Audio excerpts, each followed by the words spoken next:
Okay, welcome to the next video on gaps.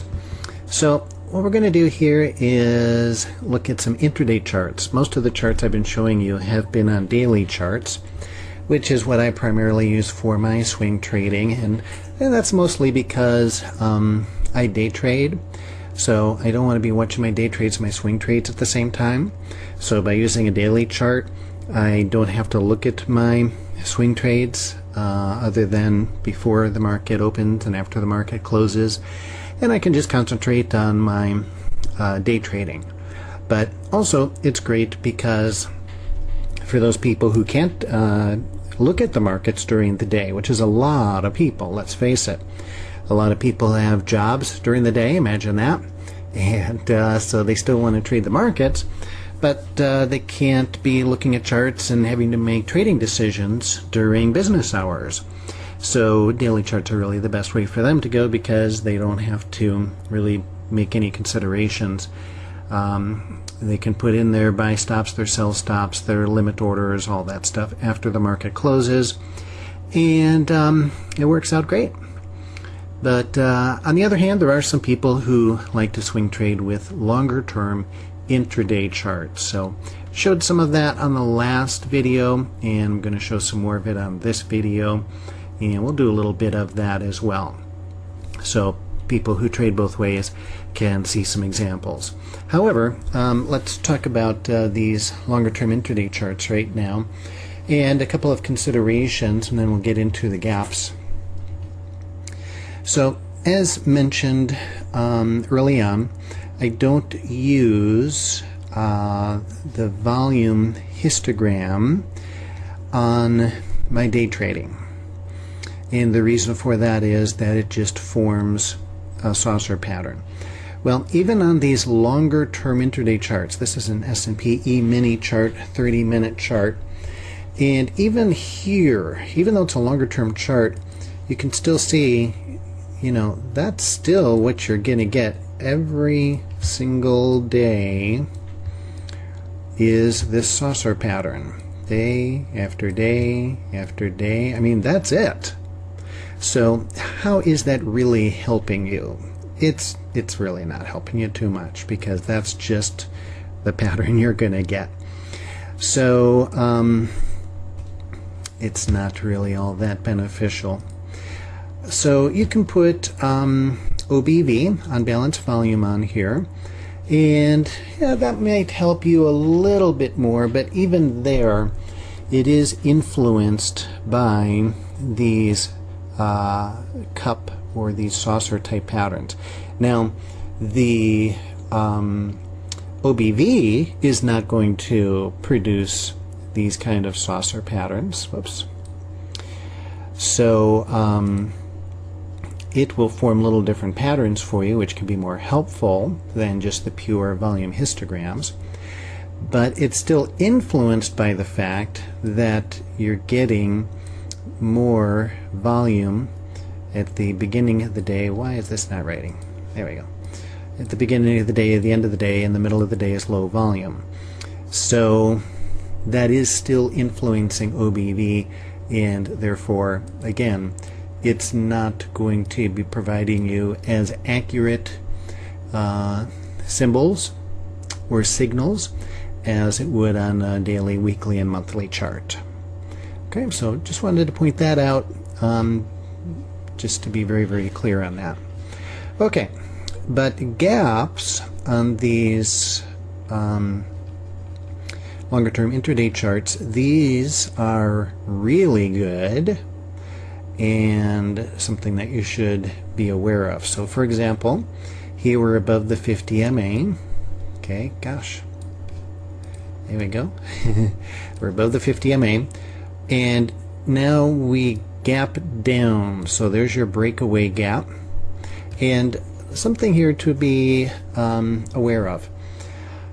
Quite often when you get strong support levels or resistance. So here, for example, we've got the 50 MA, we've got the 100 MA, and we have this low. Draw that low in there. So this is a triple cluster of support. That's a lot of support. And so the market looks at that and says, you know, it's going to be hard to get prices to just plow through that. So what we'll do is we'll just open down here. And then we don't have to mess with that resistance or that support in this case.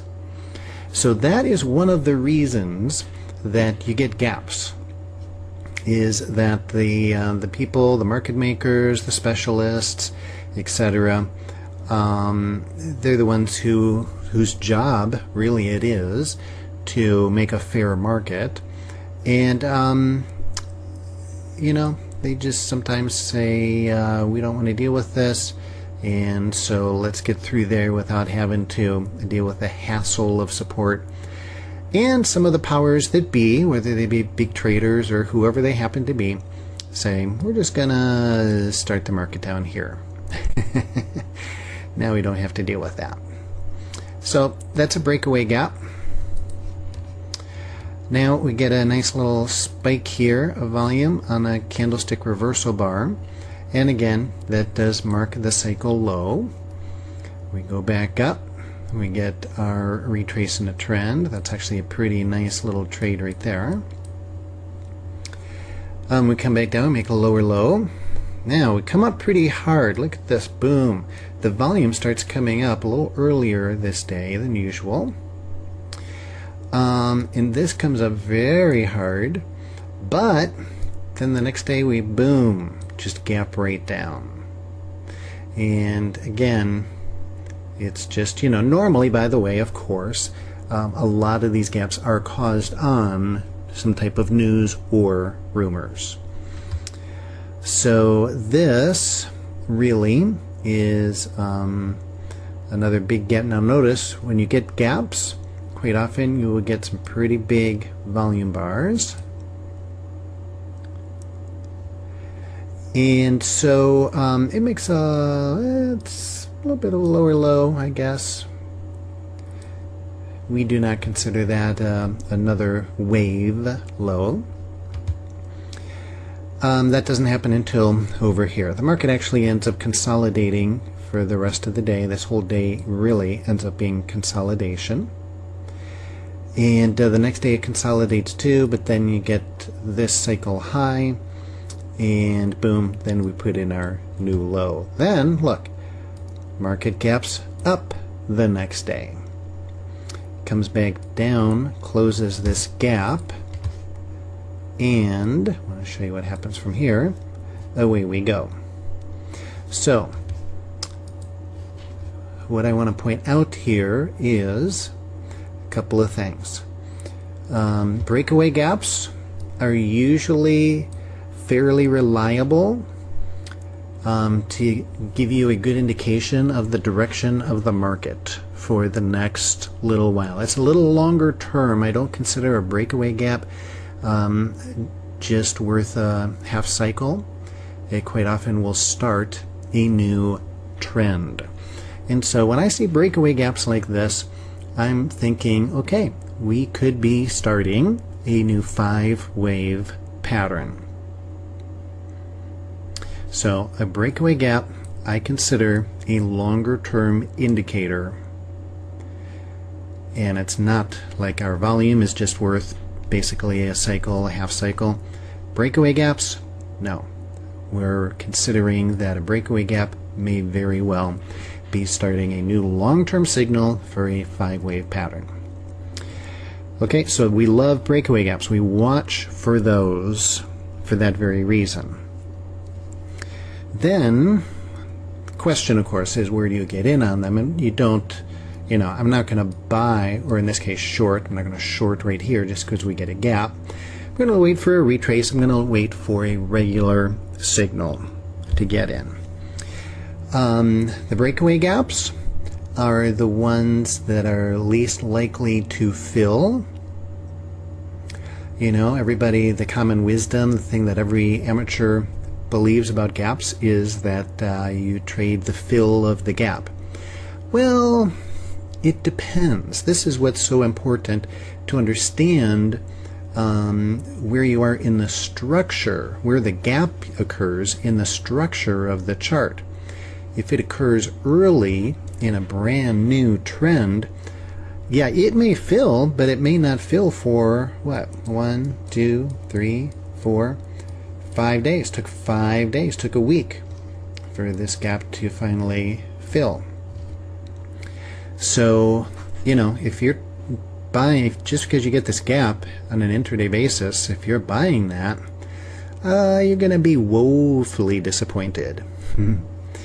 So, breakaway gaps, we're not looking for them to fill right away, maybe longer term, but I'm actually looking to normally trade them in the direction of the gap. Now, having said that, sometimes they will fill. It depends how big they are. The bigger they are, generally, there's actually a lot to this, but if it's a real little gap, sometimes they will come back and just fill and then start that new trend. So we watch for that. If they're really big, then I will often draw a Fibonacci level about 50% in between that gap and look for it to fill just halfway. Sometimes it will fill all the way too, but still my general bias is going to be in the direction of the gap on the breakaway gaps, just looking for an entry. Okay, looking for a retrace in this new long-term trend. Now again, we trade it bar by bar, cycle by cycle, knowing that this could change at any time. In this particular case, though, the breakaway gap occurs through this support, triple level of support. 50 MA is turning over. There is no reason to trade this gap fill. Because we're early in the trend, we are not looking for reversal trades. This trend never changes. All that happens is the 50 MA turns over and angles down, and there is no indication of a gap fill on this. So there's no reason to trade a gap fill. All we're doing is looking for shorts, shorts, shorts, shorts. Okay? Now, so that's breakaway gaps. Now, measuring gaps are the tricky ones. Those are the ones where we're never really sure whether it's going to be another measuring gap or it's going to be an exhaustion gap that ends the trend. Those are the tricky ones. So again, the basic rule is look at the structure, and if it occurs within the first 5 waves, we're going to say that probably the probability is that it is a it's just a measuring gap. But once we get into wave 5 and beyond, then we're going to be looking for exhaustion gaps. If we get a gap then we're saying, especially waves 7 and 9, oh, you know what? We got a gap here, we got high volume, we got maybe a reversal candlestick pattern, shooting star or a hammer. And so I'm guessing that this one has a higher probability now of being an exhaustion gap because we're late in the trend. And the longer the trend goes on, the less it's your friend. So that's basically how we analyze this. So this one, gaps down. Let's actually draw some real horizontal lines here. Oops. Get some accuracy going. Okay, so here you see it does try to fill this gap, but it doesn't. So if you were to draw a line 50% in there, you would be pretty good. It comes back down. Basically, just as we said, it consolidates for a day and a half, day and 3/4. Finally goes down. So this gap is still not filled. And finally we get into an extended trend and we gap up. Now isn't that interesting? This is a gap down. This is a gap down. This one is a gap up. Now, as we get late into the trend, These are the gaps that are most likely to fill. So the ones that are least likely to fill are the breakaway gaps early in the trend. The ones that are kind of 50-50 are the measuring gaps. The ones that are most likely to fill are the exhaustion gaps, because, again, we're late in the trend, we're actually looking for a reversal. And so we are looking for this gap to fill. Now most exhaustion gaps will actually be something like this. Boom. You'll have your gap here, and then the market will come back up and reverse and fill this gap. This one is a little unusual in that it actually gaps up, but then it does come back down and just fills that gap and then takes off like a rocket to the moon. Okay, so this gap up shows a lot of buying energy. Again, you got a lot of volume here, but it's the morning. But anyway, a lot of buying energy, comes back down, fills the gap, and this is where you're saying, yeah, structurally late in the trend, fills the gap, off we go. And that could be a beautiful day's worth of trading right there. Okay, let's pull up another chart just to give a couple examples. Okay, here's our next chart. Still the S&P E-mini 30-minute chart. But this one's very instructional. Now what I'm trying to show you here is some things that maybe are not quite as obvious. This is intermediate trading now.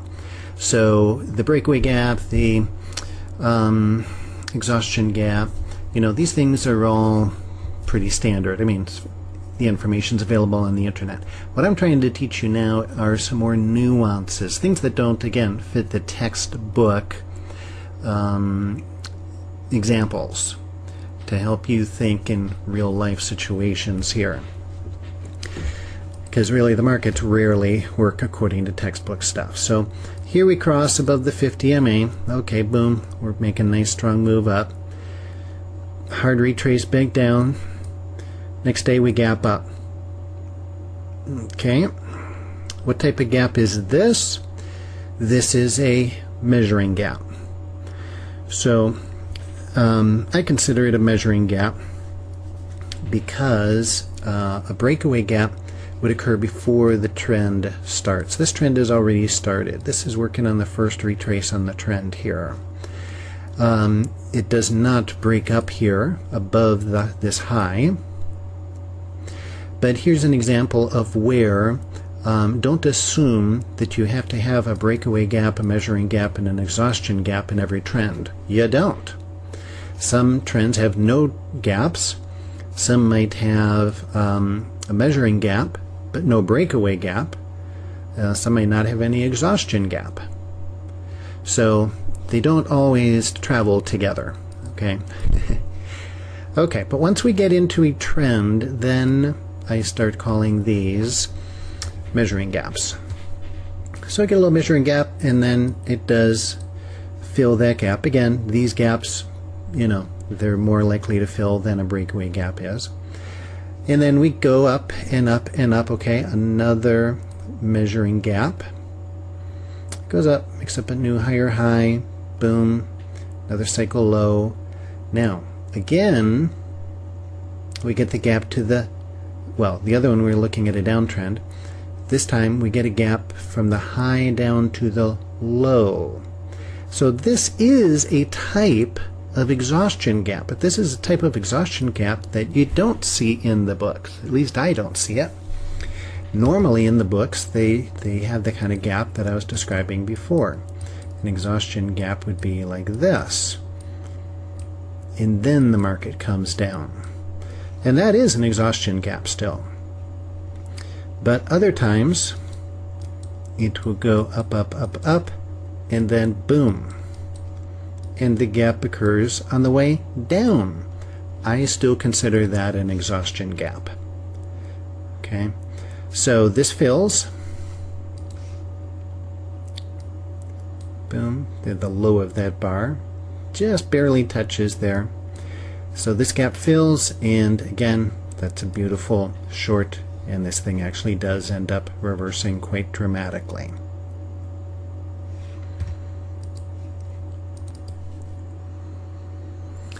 Okay, let's look at a couple of case studies now. So here is a 5-minute chart of the S&P. I know some of you also day trade, so we'll show a little bit of day trading here in the last couple minutes of this video, just so we cover that aspect as well. So the next day starts, and as the next day starts, here's where we closed the previous day, and here's our new bar. Now, this is the first 5-minute bar of the day.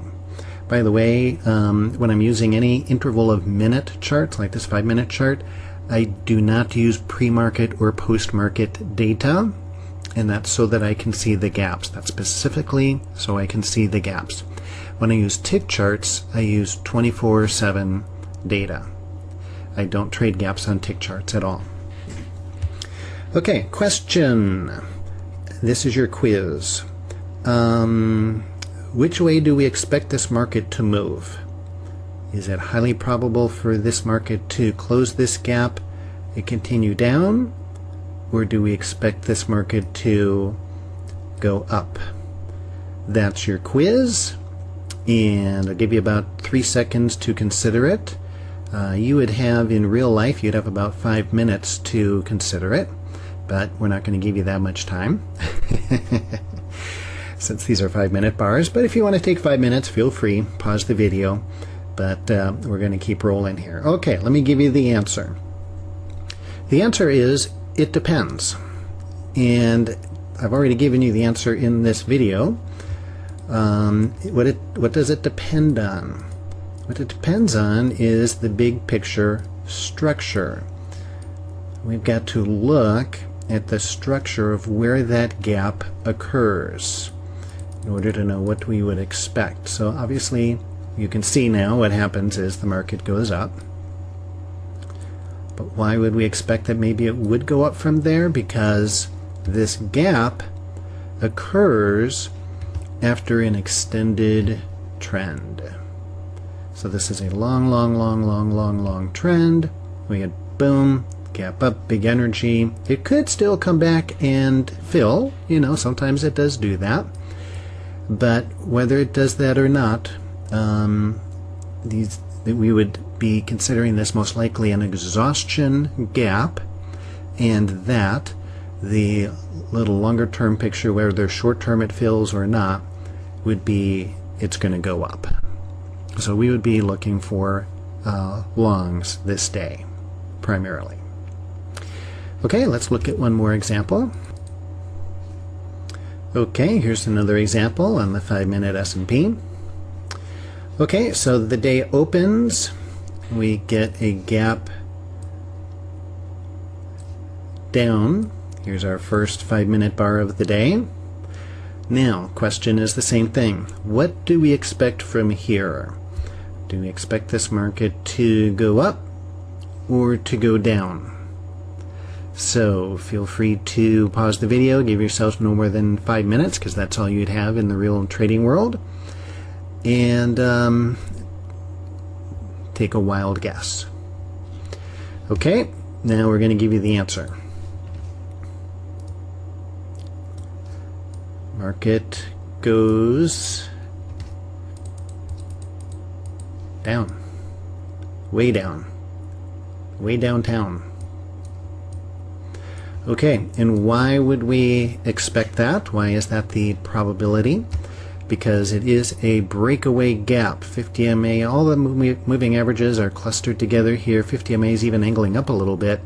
We gap through all 4 moving averages.